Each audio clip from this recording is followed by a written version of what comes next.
Já gravei a matriz, já imprimi todas as cópias que eu queria. E agora? O que eu faço? É essa pergunta que eu vou responder no vídeo de hoje. Eu sou o Vitor Alarcon e esse é o Minhas Gravuras, o lugar que eu quero que seja o melhor lugar para você aprender a fazer estilogravura na sua casa pela internet. E esse vídeo é mais um vídeo desse projeto que eu tô gravando, na verdade, o meu curso, e aí, como tem o algoritmo do YouTube e eu preciso produzir toda semana, eu aproveito para gravar o curso também.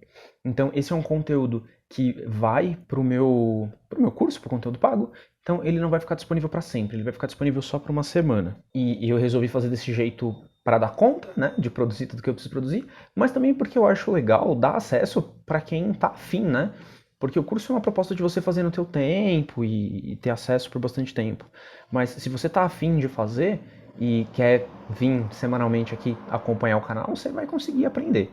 Então é isso. Esteja atento. Inclusive, se você quiser se inscrever no canal, ativar as notificações, você vai ser avisado sempre sobre os novos vídeos e não vai, né, deixar nada passar.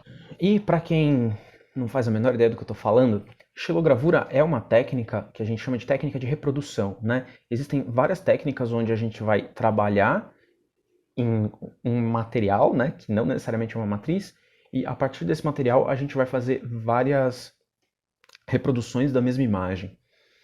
Hoje em dia, a gente sempre que pensa em reprodução de imagem vai pensar em impressora, em Xerox e essas formas de tirar cópias. Mas existem outras técnicas de se fazer isso, e a xilogravura é uma delas. E é importante a gente entender que quando a gente faz uma xilo, a gente vai ter como produto final uma tiragem, né? Várias cópias. E aí ao longo do processo você vai também fazendo as provas de estado e tal. E é muito importante a gente saber como que a gente organiza isso, né? Como que a gente numera, assina, tipo, dá esse trabalho final para poder apresentar para o mundo, né, o trabalho e as pessoas entenderem o que é aquilo, né? E para começar, eu quero começar dizendo o que é uma edição, né? Que também pode ser chamado de tiragem. Edição ou tiragem é o conjunto de exemplares impressos, numerados e assinados. Mas antes de entrar nessas explicações, eu quero fazer alguns adendos, assim.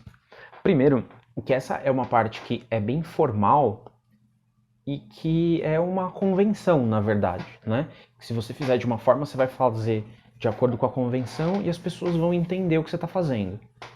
Se você fizer diferente, pode acontecer uma porção de coisas, né? Dentro do meio da gravura, o povo é meio preciosista em relação a algumas coisas. Então, isso eu vou seguir, inclusive, o livro que chama Xilogravura Manual Prático, do Antônio Costela, porque é uma referência que é reconhecida, é respeitada e tal. Mas não é uma obrigação, certo? Você não é obrigado a numerar. Você pode fazer uma tiragem que você não numera e você imprime quantas você quiser. A galera da academia vai te xingar, assim, eventualmente não vão achar que o seu trabalho é muito bom. Mas eu pessoalmente discordo, assim, eu acho que não é isso que define se o trabalho é bom ou não. E tem também que a arte, né, cada um faz do jeito que achar melhor. Eu vou falar da forma mais acadêmica, que é o que o Costela cita aqui nesse livro.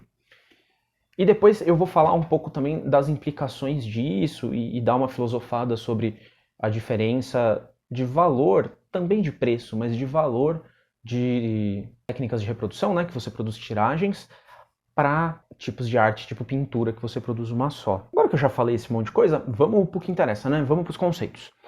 Primeiro, que edição, para mim, sempre lembra edição de livro, né? E hoje não faz muito sentido isso, porque os livros podem ser impressos de uma forma que é industrial, mas que ao mesmo tempo é unitária, né? Você consegue, tem uns sites que você manda e eles te imprimem um livro. Tipo, fica super caro, mas você consegue fazer isso. Ou mesmo tirar uma cópia numa Xerox, assim. Mas eu lembro sempre tipo do Camões, assim, quando ele lançou os Lusíadas, que como que era, né, esse processo? Alguém tinha que pegar o texto do Camões e pegar lá os tipos móveis e montar página por página, e pôr as ilustrações e tal, e aí imprimia, né, tipo, prensava folha por folha, depois ia montar o livro e tal. E aí imprimiu, sei lá, 50 livros. O cara não ia guardar aquilo. Ele também não ia jogar fora, né? Ele ia desmontar os tipos e ia guardar. E isso fazia uma edição do livro. E aí, se vendeu tudo, quero fazer uma outra edição, eu ainda tenho o texto original, então você vai pedir para o teu impressor refazer esse processo, né?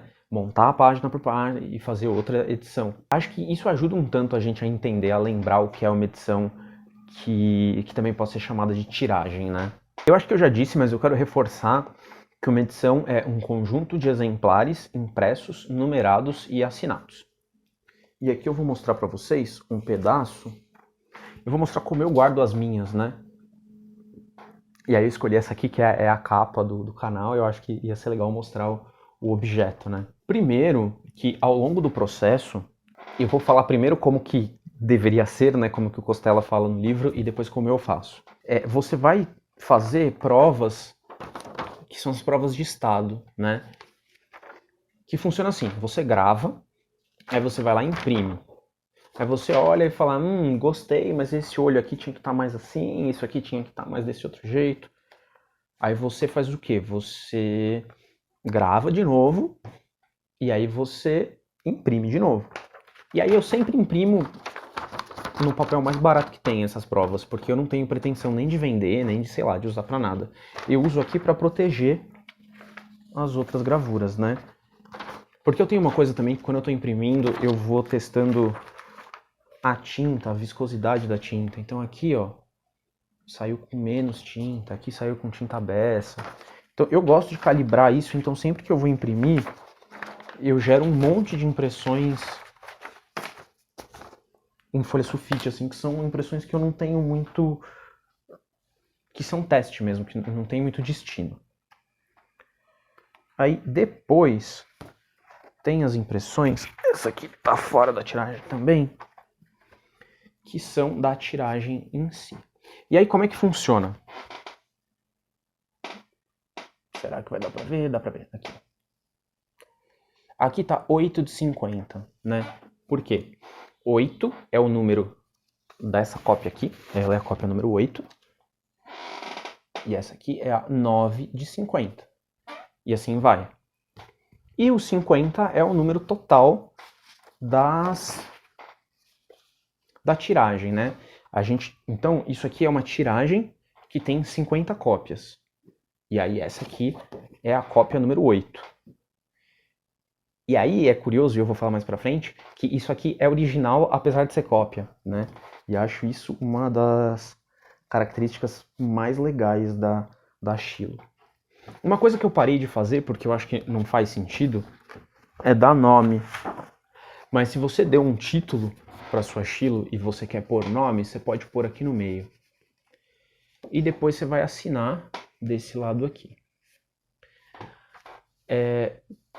O gravador, impressor, né, dentro daquela lógica mais quadradona, tem toda uma coisa de que você não pode passar dessa linha, e a assinatura também não pode, que o nome tem que estar exatamente no meio e tal. Eu uso meu bom senso, assim, para não ficar muito torto, não ficar muito feio, mas eu não me apego muito a isso. Às vezes a minha assinatura, aqui mesmo a assinatura tá até um tanto longe daqui, às vezes a assinatura pula um pouco para cá e tal. Quando a gente vai fazer isso, é interessante pensar que em algum momento isso pode vir a ser emoldurado e receber um passe-patout, né? Que é aquela folha que vai cobrir. Então é legal que a linha embaixo seja mais ou menos homogênea, né? Quando eu vou assinar, eu gosto de pôr um papel aqui para ter uma linha que é tipo para fingir o passe-patout, assim, para eu... Enfim, para depois quando o cara for pôr o passe-patout, ele ter uma linha certinha. Mas isso é coisa da minha cabeça. Se o seu moldureiro for um cara bom, ele vai conseguir fazer, mesmo se você tiver assinado tudo torto, tudo fora do lugar. Ele vai conseguir pôr um quadrado ali e vai funcionar, vai ficar relativamente bonito.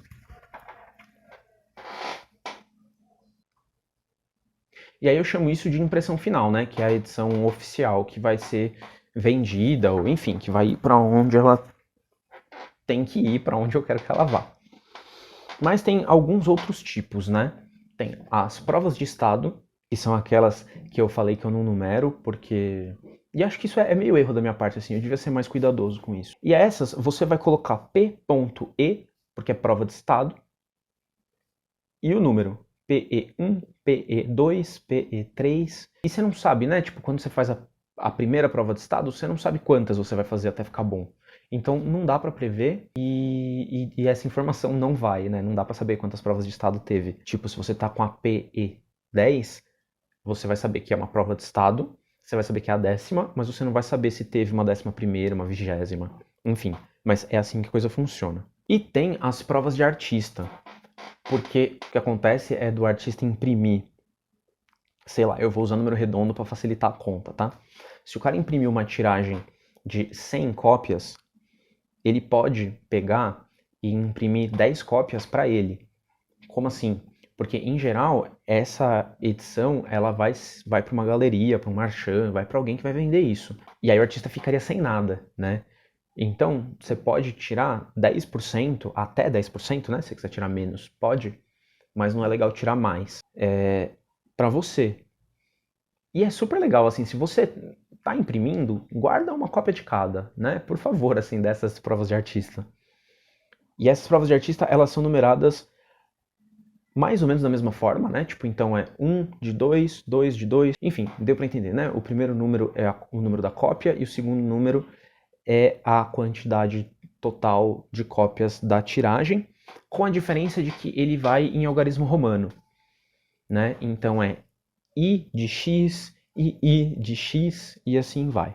Uma outra coisa muito importante é a assinatura de obra de arte é sempre feita a lápis. Não se usa tinta em obra de arte, é engraçado, né? Porque pintura se usa tinta. Mas você não põe caneta. Por que você não põe caneta? Porque no longo prazo o grafite ele é muito mais estável, ele dá muito menos problema tanto de acidez, de manchar, quanto se você precisar restaurar, você pode jogar produto químico para restauração quanto você quiser em cima do grafite que ele não sai. Enquanto tinta de caneta eventualmente vai sair, vai borrar, vai...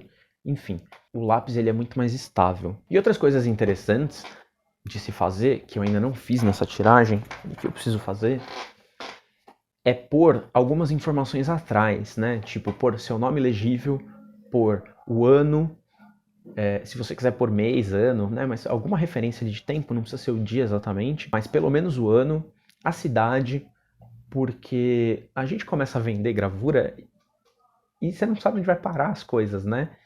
E aí é legal pra pessoa que tem, sei lá, o cara pegou uma gravura de 10 anos atrás, que ele não faz a menor ideia de onde o vô dele comprou, assim, sabe? E aí atrás está escrito e está seu nome legível, porque às vezes a sua assinatura não é legível, não dá para saber, né, o nome do artista pela assinatura simplesmente. Então é legal pôr essas informações no verso e se você tiver um moldureiro bom, ele consegue fazer um recorte assim. Então mesmo emoldurado você consegue virar e ler a informação. E isso é muito muito legal assim, acho que traz um valor que é um valor de história mesmo, né, de procedência da obra. E é legal a gente saber essa procedência, porque a arte vem de algum lugar, é fruto de uma história, de um processo, de um artista e tal. E hoje com a internet é super fácil encontrar as pessoas, né? Então se você tem o nome do cara, mesmo que você não faça a menor ideia de quem é a pessoa, você consegue lá jogar no Google e descobrir quem é o figura. Dito tudo isso, eu quero falar um pouco sobre a questão do valor da gravura, né? De como funciona essa história de que é cópia, mas é original, né? E por que alguém colecionaria isso e como que isso funciona. Claro que vai ser uma explicação bem curta, baseada, claro, em conceito, em coisa que eu li, mas baseada também na minha experiência e é uma aula, mas é meio uma conversa de bar, tá? Então, se você é estudioso desse campo, não venha me criticar nos comentários, que talvez eu dê uma simplificada. Mas vamos lá. E aí eu quero partir de um texto do Walter Benjamin, que ele vai falar da questão da aura das obras de arte. Que é um conceito meio bizarro, assim, eu acho meio estranho, mas que tem a ver com o fato das obras de arte serem coisas únicas, né? E que você reproduzir a imagem não significa que você está reproduzindo a obra, né? Tipo, a Mona Lisa. Todo mundo já viu milhões de imagens da Mona Lisa. Só que poucas pessoas foram até Paris, lá no Louvre, onde fica, e viram a Mona Lisa. O que em geral é decepcionante, porque é um quadro super pequenininho e aí tem um monte de gente em volta, é muito difícil de ver quando você vai ver enfim, com o advento da fotografia e tal. E aí o Walter Benjamin vai chegar no cinema, que é um tipo de obra de arte que não tem nenhuma aura, né? Onde fica, né? Onde está guardado a cópia original do filme, o Titanic, assim. Não tem dono, funciona diferente, e aí ele vai discutir isso. E eu quero puxar esse conceito porque eu acho que isso ajuda um tanto a gente a entender a questão do preço mesmo, né? Do valor. E porque obra de arte, na minha cabeça, pelo menos, serve para duas coisas. Primeiro, serve para a pessoa se expressar, né? Mesmo que ela não seja o artista, né? Ela olha para aquilo e fala: meu, isso aqui tem a ver comigo, eu quero trazer isso para minha casa porque isso diz quem eu sou, né? Eu quero que as pessoas entrem na minha casa e vejam aquilo e aquilo me represente de alguma forma, né? E aí, por isso as pessoas pagam milhões de dólares numa obra de arte, né? Porque o que representa você ter na tua parede um negócio que vale milhões de dólares, né? Significa que você não é qualquer um. Mas eu acho que ter obra de arte em casa, assim, não tá ligado só à ostentação, assim, tá ligado a uma identificação mesmo, né? Ao que você gosta, não só esteticamente, mas as ideias que estão por trás e tal. Mas, obra de arte serve como investimento também. Justamente por causa disso, porque eu sei que um artista que é pouco conhecido, ele não vai vender caro os trabalhos dele. E se ele for um cara que toca a carreira dele direito, ele vai ficar conhecido. Os trabalhos dele vão entrar em museus, e se ele faz um trabalho bom, eu vou poder vender daqui 5, 10 anos o trabalho que eu comprei por um preço, por, sei lá, 10 vezes aquele preço. Então as pessoas investem. E para quem que você vende, né, mais caro? Justamente para alguém que se identificou com aquela obra e que tem dinheiro para pagar. É por isso que as casas de leilão são um mercado tão absurdo, assim, chegam a valores muito altos.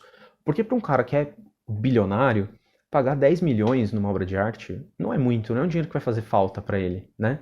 Assim, é muito em questão de dinheiro, mas não vai fazer falta. Então o cara gasta. Até porque ele sabe que se ele quiser vender depois, ele vai conseguir vender por um preço bom. E aí que tá. Acho que a imagem do leilão é muito boa pra gente entender isso. Que se você tem duas pessoas, dois bilionários, querendo um objeto que é único, né, tipo uma pintura, e você faz um leilão, o preço vai lá pra cima. Porque o cara quer aquilo, e aquele é único no mundo.